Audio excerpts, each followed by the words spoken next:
어떻게 비대면 거래를 하냐고요? 예. 어떻게 해야 되겠습니까? 예. 이 동영상이 있잖아요. 이렇게 동영상. 예. 요즘 사회적 거리두기 운동을 한참 열심히 하고 있습니다. 그렇죠? 그래서 사람들끼리 매우 거리를 두고 모임도 자제하고 그러라고 얘기를 하고 있습니다.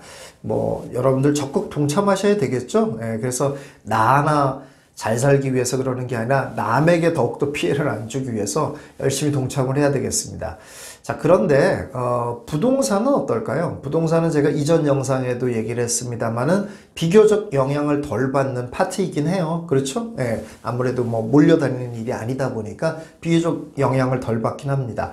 아무리 근데 그렇다고 하더라도 부동산도 사실은 좀 찜찜한 부분이 있습니다. 예를 들어서 계약을 하려고 하는데 매도자가 마침 현재 우리나라에서 가장 확진자가 많이 나오는 그런 지역에 살고 계신다. 이렇다고 하면 솔직히 조금 찜찜하지 않습니까? 네, 그렇습니다. 근데 나 하나 잘 살자고 그 사람 피하는 게 아니라 내가 하나 만약에 감염이 되면 또 확산이 되는 거잖아요. 그러니까 사실 피하는 게 맞습니다. 꼭 우리가 그 지역 사람들은 무조건 멀리 해야 돼 막 이런 게 아니라 그 지역이 아닌 누구라도 그렇습니다. 누구라도 멀리 해야 되는데 어쨌든 그래도 가장 확진자가 많은 지역에서 누가 온다라고 하면은 더 확률이 높아지는 거기 때문에 조심스러운 건 사실입니다. 그렇기 때문에 그런 거래를 할 때 좀 나가야 되나 내가? 이런 생각이 드실 수가 있어요. 그렇죠? 그런가 하면 외국에서 왔다. 이것도 마찬가지지 않습니까? 자, 이거 어떻게 해야 되겠습니까? 부동산도 비대면 거래를 하시면 됩니다. 지금 같은 때에 부동산도 비대면 거래를 하시라고 제가 권해드리고 싶어요. 어떻게 비대면 거래를 하냐고요? 어떻게 해야 되겠습니까? 이 동영상이 있잖아요. 이렇게 동영상. 동영상으로 하십시오. 동영상으로 하면 돼요. 화상 전화를 하시면 되죠. 화상. 화상으로 전화를 하시고 아니면 녹화를 하시면 됩니다. 녹화를 해서 보내달라고 그래요. 그러고 나서 계약을 하면 됩니다. 자, 여기서 요령을 하나 알려드릴게요. 네 가지 정도 주의하셔야 될 것이 있어요. 첫 번째는 우선 거래에 있어서 가장 중요한 거죠. 소유자 확인을 해야 되죠. 본인 확인을 해야 되죠. 가장 중요합니다. 본인 확인은 어떻게 합니까? 우리가 이제 만났어요. 만약에 만났으면 본인 확인 어떻게 합니까? 주민등록증과 이렇게 보죠. 이렇게 주민등록증 보고 사람 얼굴 보고 이렇게 보지 않습니까? 똑같은 사람이 나왔나 보는 거지 않습니까? 그리고 주민등록증 상에 이 주민번호가 등기상에 있는 주민번호와 같은가 이걸 보는 거잖아요. 요거를 동영상으로 하는 겁니다. 그래서 어떻게 찍어달라고 부탁을 아예 해요. 왜냐하면 중개업소도 이런 일을 해본 적이 없기 때문에 동영상으로 하자고 해도 또 엉뚱하게 찍어오는 경우가 있습니다. 보세요. 주민등록증이에요. 주민등록증인데 이렇게 보세요. 이렇게 좀 찍고 한참 이렇게 있어야 비교가 되잖아요. 이게 글씨도 보이고 이렇게 주민등록증이랑 여기 또 사진 있잖아요. 사진이랑 얼굴이랑 이렇게 비교도 해야 될 거잖아요. 이렇게 해도 괜찮아요. 이렇게 하다가 이렇게 까꿍 하듯이 이렇게 하면서 이렇게 하면서 얼굴을 비교하면 되잖아요. 그래야 되는데 요거를 안 하면 안 돼요. 그러니까 이거는 쑥 지나가듯이 이렇게 하면 안 되고요. 천천히 정확하게 이렇게 보여주고 정확하게 얼굴이랑 비교하는 그 영상을 꼭 찍어달라고 요청을 하세요. 제가 한번 정확한 사이즈로 이렇게 한번 해봤어요. 요거는 이렇게 요 정도 되더라고요. 사이즈가. 이렇게 비교를 하면은 자, 이게 비교가 되겠어요? 안 되면 이런 식으로 해서 자, 이렇게 하면 사진이 나올 거 아니에요. 사진이 나오고 이렇게 내리면 얼굴이 나오네요. 이렇게 사진과 얼굴을 비교할 수 있게 영상을 찍어 달라고 이렇게 요청을 하는 겁니다. 자, 이렇게 요청을 하는 게 첫 번째고요.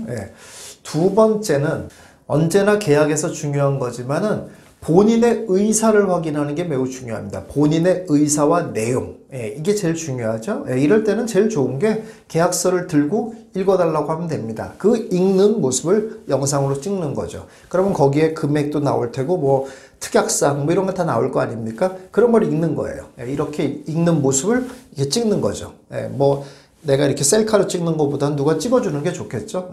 세 번째는 무조건 이것은 그냥 사람이 나와가지고 대면할 때도 마찬가지지만 반드시 본인 계좌에 입금을 하셔야 된다는 거 아시죠? 예. 어떤 유혹을 하더라도 절대로 현금이나 수표 거래하지 마세요. 예, 하지 마시고, 예, 받는 건 괜찮습니다. 받는 거는. 예, 그건 괜찮습니다만은 주는 거는 어떠한 일이 있어도 무조건 계좌이체. 예, 반드시 본인 계좌로 계좌이체 꼭 하셔야 됩니다. 아직도 이런 일을 뭐 굉장히 많이 홍보하고 하는데 아직도 간혹 현금으로 달라고 하는 사람들이 있고 수표로 달라고 하는 사람이 있고 이런 사람들이 있어요. 별의별 이유를 다 내고라도 얘기한다고 하더라도 무조건 등기상에 나와 있는 그 이름의 계좌로 입금. 예, 반드시 중요합니다. 매매든 임대든 다 마찬가지입니다. 또 여기서 하나 주의해야 될 거. 자, 공동명의인 경우는 어떻게 해요? 두 명이 같이, 대부분 이제 부부 공동명의죠? 예, 이런 경우는 어떻게 합니까? 원칙적으로는 부부 공동으로 다 나눠서, 2분의 1씩 나눠서 입금하는 게 맞습니다. 예, 그렇게 입금하셔야 되는 건데, 이제 위임장을 가지고 왔거나 이런 경우라면은 이제 한쪽에다 입금을 해도 좋은데, 일단 원칙은 둘한테 나눠서 입금하는 게 맞는 거예요. 왜 그러냐면, 여러분 알다시피 요새 이혼도 굉장히 많이 합니다. 예, 그렇죠? 예, 이혼 바로 직전에 부부가 자기 혼자 잽싸게 팔아가지고 이런 경우도 아주 비일비재합니다, 사실. 그렇기 때문에 부부 공동명의라고 하더라도 두 사람한테 다 돈을 입금하는 게 일단 원칙이고요. 예, 그렇지 않은 경우 확실하게 본인이 뗀 위임장을 가지고 온 경우, 대리인으로 뗀 위임장은 안 돼요. 예, 본인이 뗀 위임장을 가지고 왔을 경우에, 이런 경우에는 한쪽 사람에게 계좌 이체를 할 수도 있죠. 예, 그런데 부부라는 그 이유 하나만 가지고 한 사람한테 입금하는 거, 이거는 하지 마셔야 돼요. 과거에 이런 사기 사건 많이 있었잖아요. 예, 주인이 월세를 냈는데, 월세를 이제 하겠다고 중개업자한테 얘기를 했는데, 그거를 중개업자가 몰래 전세로 싸게 이제 세입자들을 모으는 거죠. 예, 그리고 자기 돈 주면서, 예, 주인한테 보내면서, 자기 통장에서 돈 보내면서 세입자가 주는 것처럼 한참 정도 꾸미다가 전세로 다 자기가 돈 챙겼으니까, 그러니까 세입자한테 뭐라고 얘기했냐면은 그 주인이 저한테 다 위임했고 다 한 거예요. 그러면서, 그리고 그 주인이 아이고 이까짓 거 돈 가지고 그럴 사람으로 보이지, 이 건물이 얼마짜린데, 이렇게 이제 꼬드겨 가지고 이제 돈을 자기 통장에 받는 거죠. 중개업자 통장에. 예, 그렇게 하고 날라버린 거죠. 그런데 세입자들은 찜찜하긴 한데 싸고, 예, 이렇게 하니까 그냥 그 말을 믿고 싶은 거죠. 이런 거 조심해야 된다는 거예요. 그렇게 어떤 유혹이 있어도 절대 넘어가지 마시고 무조건 등기상에 나와 있는 그 명의의 계좌에 넣으셔야 된다라는 거고요. 마지막 네 번째는, 요건 사실 아직까지 해결책이 안 나온 일인데요. 최근 사례입니다. 최근에 사기를 당한 사례죠. 예, 그게 뭐냐면은 주인이 집을 팔면서 세입자로 들어앉는 경우예요. 이런 경우 많이 있지 않습니까? 예, 내가 지금 돈이 이제 좀 빨리 필요해서, 그런데 내가 어디 이사 갈 때도 마땅치 않고, 그러니까 내 집에서 살면서, 근데 이제 신분이 바뀌는 거죠. 주인에서 세입자로 이제 신분이 바뀌는 건데, 이때 매수하는 사람이 매수를 하면서 대출을 받지 않습니까? 만약에, 예. 전세금을 빼고, 그러니까 지금 이번에 있었던 사건은 약 20억, 간단하게만 얘기하면은, 매가 20억, 조금 금액은 틀려요. 근데 한 그 정도 수준이에요. 매가 20억, 전세 10억, 요 정도 되는 물건을 매수를 한 거예요. 그러면은 매도자한테 줘야 될 돈은 10억만 주는 거잖아. 나중에 이 사람이 나갈 때 다른 세입자를 들여서 주거나 이러는 거지 않습니까? 예, 그렇게 되는 거래인데, 이 매수자가 10억을 줄 돈을, 예, 자기가 돈이 조금 모자라서 대출을 받겠다고 한 거예요. 예, 그래서 그래라 라고 얘기를 한 거죠. 그랬는데 이제 계약금은 20억이니까 한 2억쯤 걸었겠죠. 2억 걸고 잔금일날 이제 대출 받고 나머지 돈 주겠다 해가지고 그 매도자한테는 통장에 8억이 들어온 거예요. 예, 그러니까 됐구나라고 생각을 했는데, 알고 봤더니 등기부를 열어봤더니만은 대출이 20억이 넘게 잡힌 거죠. 예, 그게 무슨 말이냐면, 매수자가, 예, 대부업체를 이용해서 한 20억 정도 대출을 끌어들여 가지고 그 집을 순전히 그냥 비싼 이자를 주고 대출로 그 집을 산 거죠. 예, 그렇게 사고 주인한테는 10억만 줬으니까 자기는 10억 들고 날라버린 거죠. 예, 그러면 결국 손해는 누가 봤냐면 주인이 손해를 보게 되는 거죠. 예, 그런데 이게 뭐가 문제냐면 잔금일날 소유권 이전이 되면서 동시에 근저당이 설정이 되잖아요. 예, 그렇게 되고 또 동시에 주인이 세입자가 됩니다. 자, 그런데 그 동시가 동시로 인정이 안 된다는 거예요. 세입자가 되는 거는 동시에 들어갔다고 해도 효력이 그 다음날부터 발생한다는 겁니다. 예, 그래서 현재로서 법 규정으로 막을 길이 없습니다. 전세권 설정을 해도 마찬가지예요. 막을 길이 없어요. 그래서 지금 이거는 매우 주의해야 됩니다. 그래서 내가 주인으로, 그러니까 매도를 하면서 거기에 세입자로 내가 눌러 앉으려고 하는 경우 매수자가 대출을 받겠다고 하는 거는 무조건 말리셔야 돼요. 무조건 못한다고 하셔야 돼요.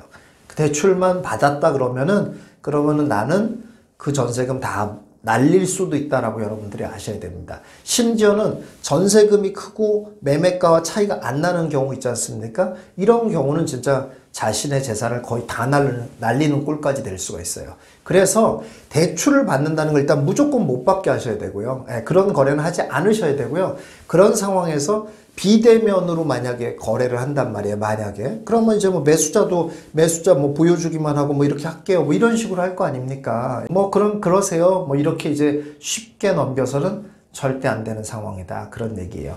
대부분은 매수자가 조심해야 되는데 이런 경우는 매도자도 조심해야 된다. 이런 얘기예요. 그렇죠? 그래서 이거는 사실 비대면이든 아니든 마찬가지로 조심해야 되는 일이긴 합니다. 그래서 사실은 비대면이 아니어도 본인이 매도를 하면서 거기에다 집주인으로 눌러 앉는 경우, 이런 경우는 매우 조심하셔야 된다. 근데 이번에 이제 이런 한 10억 정도 되는 사건이 벌어져서 아마 제도의 보완이 이루어지지 않을까 이렇게 생각이 듭니다. 그런데 어쨌든 보완되기 전까지는 이런 위험한 상황에 놓여 있으니 일단은 그런 상황에선 절대 거래를 하지 마셔야 된다.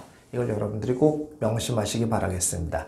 그래서 이런 코로나 사태에 뭐 부동산을 거래해야 될 일들이 있을 수 있잖아요. 뭐 꼭 매매가 아니더라도 전세도 마찬가지입니다. 그럼 내가 세입자인데 주인을 보고 싶잖아요. 근데 주인이 꺼려한단 말이에요. 나 나가기는 싫다. 그럴 때 주인 확인을 해야 될 거잖아요. 근데 위임장만 가지고 확인하기 좀 어렵지 않습니까? 불안하고 이럴 수 있어요. 그럴 때 이 동영상을 이용하시면 되겠습니다. 그래서 이렇게 찍어주세요. 본인 확인, 그리고 본인의 의사 확인. 요거를 여러분들이 받으셔서 거래를 하신다고 하면 별 문제가 없을 거라고 생각됩니다. 또 이런 일들을 하는 것은 중개업자는 기본적으로 중개업법에 의해서 쌍방을 대리할 수 없습니다. 매도자도 대리하고 매수자도 대리하고 이건 할 수가 없거든요. 일방만은 대리할 수가 있습니다. 그러니까 둘 다 만약에 비대면을 하는 그런 경우가 생긴다 그러면은 도장은 중개업자로 찍으라고 하면 안 되고요. 서류는 왔다 갔다 해야 되죠. 그러니까는 매도자가 직접 그러니까 중개업자가 작성해준 서류를 매도 측에 먼저 가가지고 도장을 꽝꽝꽝 찍었다든지 매수자 측에 가서 도장을 먼저 꽝꽝꽝 찍었다 그러면은 돌아와서 매도자도 보고 확인하고 돌아오는 이런 과정을 거쳐야 되겠죠. 그래서 서류는 그렇게 우편으로 왔다 갔다 하면서 도장을 찍고 그리고 의사와 그런 본인 확인은 동영상을 통해서 하시고 이렇게 하면 안전하게 부동산 거래도 할 수 있을 거라고 생각합니다. 물론 이렇게 해도 뭐 주민등록증 위조하고 막 그러면은 뭐 일이 생길 수 있지 않습니까? 이렇게 얘기를 하실 수 있는데 그거는 대면을 해도 마찬가지예요. 사실은 대면을 해도 주민등록증 위조하고 뭐 진짜 그야말로 등기부상에 나와 있는 이름과 똑같은 사람을 어떻게 하나 구해서 그쪽 계좌를 받고 이렇게 되면 그거는 피할 길이 없습니다. 그러나 그렇게 하는 거는 매우 어려운 일일 뿐만 아니라 실제로 만약에 그렇게 했다고 완전히 뭐 정말 형을 살아야 될 어마어마한 사기죄에 해당되죠. 그렇기 때문에 그런 일은 실제로도 별로 많지 않습니다. 그러니까 여러분들이 좀 주의하신다고 하면 일단 기본적으로 이렇게 부주의를 통해서 생길 수 있는 위험은 피할 수 있을 거다라고 생각이 됩니다. 그래서 여러분들이 이런 위기의 상황에서도 거래할 때 안전하고 마음 편한 거래를 하시는 여러분들 되시기 바라겠습니다. 근데 제가 한 가지 부탁드릴 말씀이 있는데요. 제가 이런 영상을 찍었잖아요. 그래서 여러분들이 이렇게 하면 되겠구나 라고 아이디어를 얻으시는 것까지는 아주 좋아요. 아주 좋은데 이제 진짜로 이렇게 거래를 하려고 하는데 막 설명하는데 이제 설명을 잘 못하겠잖아요. 그래서 지금 이렇게 제가 찍은 영상을 카톡으로 보내준다든지 하면서 요렇게 해주세요 라고 얘기할 수 있는데 그런 거 절대 하지 마세요. 제발 부탁입니다. 왜 그러냐면은 그렇게 자꾸 제 얼굴 중개업소에 팔리면 제가 임장 다니기가 더더욱 불편해집니다. 그러니까 절대 그런 짓은 하지 말아주시기를 다시 한번 당부드립니다. 그냥 어려워도 말로 설명해 보세요. 말로 설명하시고 절대 이 영상을 제가 조회수 안 나와도 좋으니까요. 이 영상을 돌리거나 전파하거나 하지 말아 주시기를 제가 간곡히 부탁드리는 바입니다. 영상이 좋았다면 좋아요와 구독을, 영상이 나빴다면 싫어요를 꼭 눌러주세요. 여러분들의 의견과 응원이 큰 도움이 됩니다. 감사합니다.